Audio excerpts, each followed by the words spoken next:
Okay, so as most of you guys know by now, I'm trying to read a book a week, but what you might not know is why I started doing this. And all of this actually started with Scott Adams. And he did an interview with Tim Ferriss where he discussed goals versus systems. And that conversation actually made me decide to do this, because this is a system where you can't fail, which is something we're still going to get to. Now, Scott is a really interesting guy, and I almost want to call him the working man's hero, because Scott isn't extraordinary by any stretch of the imagination. Scott worked hard during his whole life.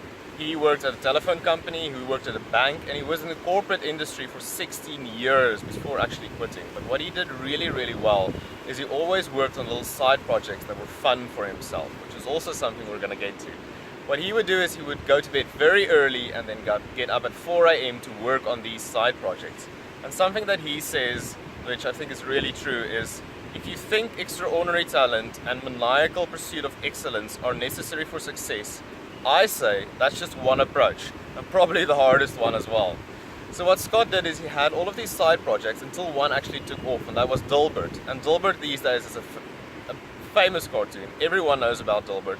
And Scott is really successful by any stretch of the imagination. Now, some of the key points that he raises in his book is, the first one is energy. He says energy is the most important metric you should be tracking, and with everything you do in life, you should use energy to decide whether you do it. The best ways to increase your energy is by eating right, exercising, avoiding unnecessary stress, and getting enough sleep. But then you also need to have something that excites you, a reason to get up in the mornings. And if that reason to get up in the mornings isn't your job, you need to have side projects that actually excite you. And the way you decide which side projects to do is you see which ones give you the most energy. The second thing he talks about is goals versus systems. And he says, to put it bluntly, goals are for losers. The reason he says this is that when you set yourself a goal, when you say, I want to lose 10 pounds, you're in a constant state of failure until you actually reach that goal. And that's really demotivating. It's difficult to always be doing that. And then when you actually reach that goal, you're going to have a short-lived high and you're going to be really happy with yourself. But the following morning when you wake up, that goal, that purpose is gone all of a sudden. So you're probably going to set yourself a new goal and go into a new cycle of constant failure. What he suggests is that you work on systems. Now, if we use the 10 pounds example, how you create a system around that is you say, how do I lose 10 pounds? I have to eat healthy and I have to exercise. So you create systems around that where you ensure that you eat healthy and exercise. And every single time you do that, you're succeeding and you're actually achieving that system. And it's much easier to do. The next thing he talks about is the Selfishness Matrix. And he said that during life, you're always wondering if I'm being too selfish or not selfish enough with my time. But the number one thing that you should be focusing on is yourself. Focus on your health and focus on your finances. And the way he explains this is in concentrical circles. He says your goals, your priorities are like a bullseye. In the middle is you. You have to look after your energy and your health, because if you're not looking after this, you're going to become a burden on society and on your friends and family. The second thing is your economics. Now, lots of people might be upset if you're putting money before your family. But he explains this in saying that if you aren't looking after your economics, you're once again going to become a burden on your family. So you have to look after your work, you have to look after your investments, and even your house.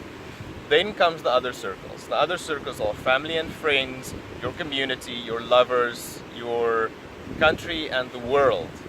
But you have to focus on those inside circles to be able to give from a position of power and not be a burden on society in general. The following point is acquiring new skills. He says that every skill you acquire doubles your odds of success.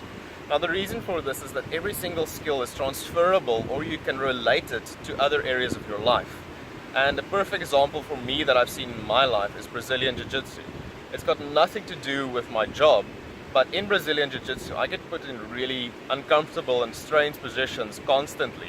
And you learn how to think and be calm in those difficult positions, which is completely applicable in my job, where difficult things happen all of the time. And now I'm much calmer and I can actually use those skills in the other areas of my life. Then he talks about a few fun things. He says if you want to achieve happiness, the quickest thing and the thing you should be focusing on is the control of your schedule. If you control your own schedule, happiness was much easier to achieve. He also talks about diet. He says we're doing the diet thing wrong. Everyone is focusing on what not to eat. When you're trying to not eat that chocolate bar but you're starving, it's impossible not to do it. So focus on what you should be eating. Focus on eating lots of nuts, eating lots of salads. When you're full and you've eaten all these delicious foods, ignoring that chocolate bar is not that difficult. So try that. This is a really interesting book, guys.